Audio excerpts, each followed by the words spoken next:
ആശ്വാസ തീരത്തേക്ക് ഓരോ ചുവടും വെച്ചുകൊണ്ടിരിക്കുന്നു. അതിന് ഓരോരുത്തരും അവരവരുടേതായ രീതിയിൽ സഹായഹസ്തം നീട്ടുന്നു എന്ന് വേണം നമ്മൾ മനസ്സിലാക്കാൻ. കാരണം വായ്പകൾക്കുള്ള മൊറട്ടോറിയം അടക്കമുള്ള കാര്യങ്ങൾ കഴിഞ്ഞ ദിവസം തന്നെ ചർച്ചയായി തുടങ്ങിയതാണ്. എങ്ങനെയാണ് വിദ്യാഭ്യാസ വായ്പകൾ, ലക്ഷങ്ങൾ വായ്പയെടുത്ത് മക്കളെ പഠിപ്പിക്കാൻ വിട്ട ഒട്ടേറെ മനുഷ്യരുണ്ട്. അതിൽ പലരുടെയും വിദ്യാഭ്യാസ രേഖകളടക്കം നമുക്ക് ഈ തെരച്ചിലിനിടയിൽ പല വീടുകളിലും ചെളിയിൽ പുതഞ്ഞ നിലയിൽ കണ്ടെത്തിയത്. കഴിഞ്ഞ ദിവസം ചൂരൽമലയിൽ ഒരു വീട്ടിൽ നിന്ന് പ്രജിത്ത് എന്നയാളുടെ രേഖകൾ, അതോടൊപ്പം തന്നെ ആ വീട്ടിൽ അച്ഛനും അമ്മയും മരിച്ചുപോയി പ്രജിത്തിൻ്റെ. പക്ഷേ ഈ വിദ്യാഭ്യാസത്തിനായിട്ട് എടുത്ത ലോണിൻ്റെയും ബാങ്കിൻ്റെ പാസ്ബുക്കിൻ്റെയും അങ്ങനെയൊക്കെയുള്ള പല രേഖകളും പല വീടുകളിൽ നിന്നും പുറത്തേക്ക് വരികയാണ്. അതിൻ്റെ അർത്ഥം ഈ വീടുകളിൽ ഉണ്ടായിരുന്ന മനുഷ്യർ അവരുടെ മക്കളുടെ വിദ്യാഭ്യാസത്തിനൊക്കെ വായ്പയെടുത്ത് മക്കളെ പഠിപ്പിച്ച്, ഇപ്പോൾ പ്രജിത്ത് ബാംഗ്ലൂരിലാണ് ജോലി ചെയ്യുന്നതാണ് ഞാൻ കരുതുന്നത്. അപ്പോൾ ആ വായ്പയൊക്കെ അടച്ചു തീർക്കാനുണ്ടാവും. പ്രജിത്ത് എന്നുള്ള ഞാനൊരു സ്പെസിമെനായി പറഞ്ഞു എന്ന് മാത്രമേ ഉള്ളൂ.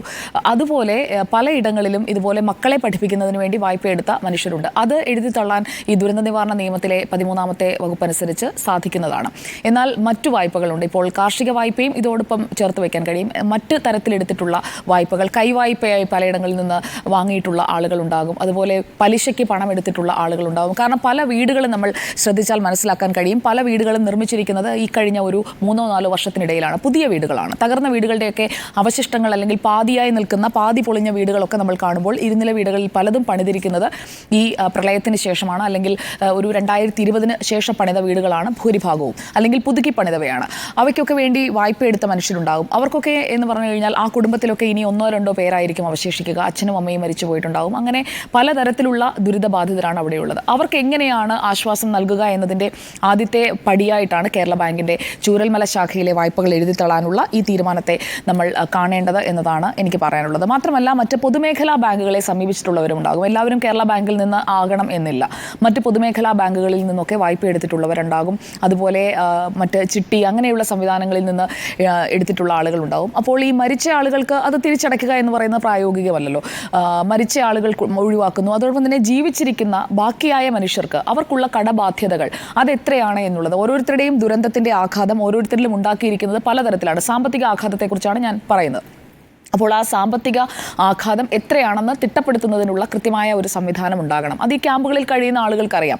ഓരോ വീടുകളിലെയും തങ്ങൾക്ക് എന്തൊക്കെയാണ് ബാധ്യതകൾ ഉണ്ടായിരുന്നത്. ഇപ്പോൾ അവരുടെയൊക്കെ രേഖകൾ ശരിയാക്കുന്നതിനുള്ള ക്യാമ്പാണ് നടക്കുന്നത്. ഇന്നിപ്പോൾ അവരുടെ ആധാർ അടക്കമുള്ള മറ്റ് കാര്യങ്ങളിലും എല്ലാം രേഖകൾ ശരിയാക്കുന്നതിനുള്ള ക്യാമ്പിന് തുടക്കമായിരിക്കുകയാണ്. എല്ലാവരുടെയും എല്ലാ രേഖകളും റെഡിയാക്കി കൊടുക്കുമെന്ന് മന്ത്രി തന്നെ പറയുന്നുമുണ്ട്. അതോടൊപ്പം ഈ സാമ്പത്തിക പുനരധിവാസം നമ്മൾ നടപ്പാക്കുമ്പോൾ അതിന് അവർക്ക് കടബാധ്യതകൾ തീർക്കുക എന്നത് അവരുടെ മുന്നിലുള്ള വലിയൊരു വെല്ലുവിളിയാണ്. ഉണ്ടായിരുന്ന കിടപ്പാടം നഷ്ടമായി. ഇനിയിപ്പോൾ കിട്ടാൻ പോകുന്ന, ഒരു വർഷം കഴിയുമ്പോൾ കിട്ടാൻ പോകുന്ന ഒരു വീട് മാത്രമാണ് മുന്നിലുള്ളത്.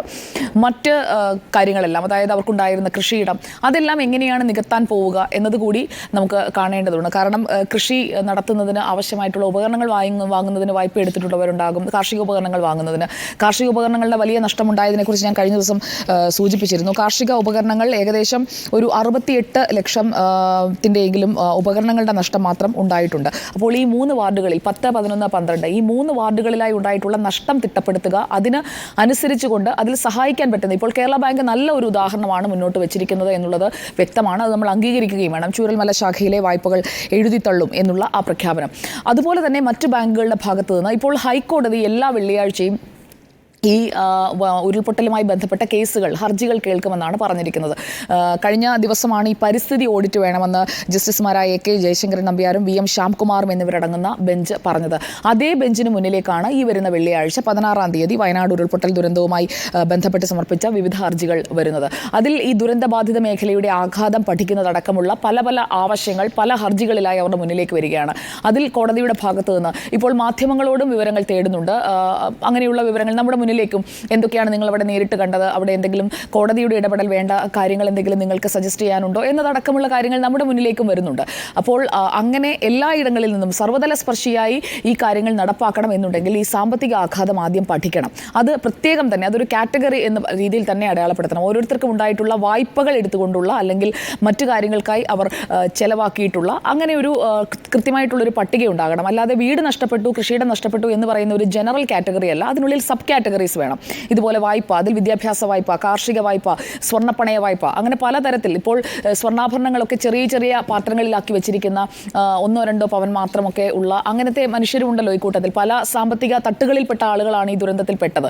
അതുകൊണ്ട് ഓരോരുത്തരുടെയും കൃത്യമായി സാമ്പത്തിക സാഹചര്യം എങ്ങനെയായിരുന്നു എന്നതുകൂടി നമ്മൾ വിലയിരുത്തേണ്ടതുണ്ട്. എല്ലാവരെയും ഒരേ കാറ്റഗറിയിൽ പെടുത്തിക്കൊണ്ടല്ല നമ്മൾ അവർക്ക് ആവശ്യമായ സഹായം, അത് ഓരോരുത്തരുടെയും എങ്ങനെയാണ് എന്നുള്ളത് കൃത്യമായി കാറ്റഗറൈസ് ചെയ്ത് തന്നെ നമ്മൾ മുന്നോട്ട് പോകണം എന്നുള്ളതാണ്. അതിൻ്റേതായിട്ടുള്ള ഒരു കൃത്യമായ രേഖയുണ്ടാക്കുക. രണ്ടാമത്തെ കാര്യം ഈ പുനരധിവാസത്തിനുള്ള പ്രോട്ടോക്കോളാണ്. മന്ത്രി കെ രാജനാണ് ഇന്ന് അങ്ങനെ ഒരു പ്രോട്ടോക്കോൾ ഉണ്ടാകും. ഈ താൽക്കാലിക പുനരധിവാസം സാധ്യമാക്കുന്നത് കൃത്യമായിട്ടുള്ള ഒരു പ്രോട്ടോക്കോൾ വെച്ചുകൊണ്ടായിരിക്കും എന്നൊക്കെ പറയുന്നത്. ഈ വാടക സർക്കാർ നൽകുക, വീടെടുത്ത് നൽകുക, അതോടൊപ്പം തന്നെ പല വീടുകളിലും വാടക വീടുകളിലൊക്കെ പലപ്പോഴും അതിൽ ഈ ഫർണിച്ചറും കൂടി ഉൾപ്പെട്ടുകൊണ്ട് വാടകയ്ക്ക് കൊടുക്കാനായി ഇട്ടിരുന്ന വീടുകളൊക്കെ ഈ കൂട്ടത്തിൽ ഉണ്ടാകാം. നമുക്ക് വന്ന കോളുകളിൽ പലതും നമ്മൾ 42 വീടുകളുടെ പട്ടികയാണ് ആൻഡ്രോ സാർ നേരെ കളക്ടർക്ക് കൈമാറിയത് മന്ത്രിയുടെ സാന്നിധ്യത്തിൽ.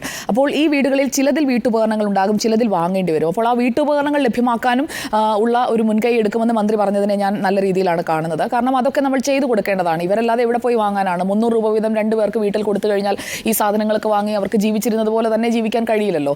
പിന്നെ വീട്ടിലേക്കുള്ള ഭക്ഷണം, അതുപോലെ തന്നെ അവരുടെ ജോലി തിരിച്ചുപിടിക്കൽ, അതിനൊക്കെ വേണ്ടിയിട്ടുള്ള സഹായങ്ങൾ ഉണ്ടാകുന്നതിൻ്റെ ഒരു step by step process start ചെയ്തിട്ടുണ്ട്. അത് പൂർണ്ണമായും വിജയത്തിലേക്ക് എത്തണമെന്നുണ്ടെങ്കിൽ ഈ ക്യാമ്പിൽ നിന്ന് എത്രയും പെട്ടെന്ന് ഇവർ താൽക്കാലിക പുനരധിവാസ കേന്ദ്രത്തിലേക്ക് പോകണം. ഈ ഓഗസ്റ്റിൽ തന്നെ അത് ഉണ്ടാകുമെന്ന് പറയുന്നുണ്ട്.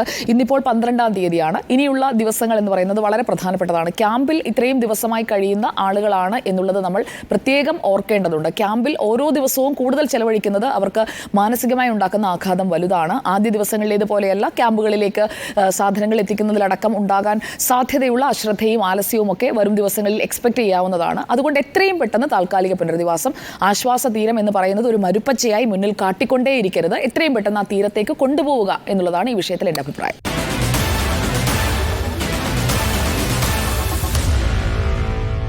Meet the editors.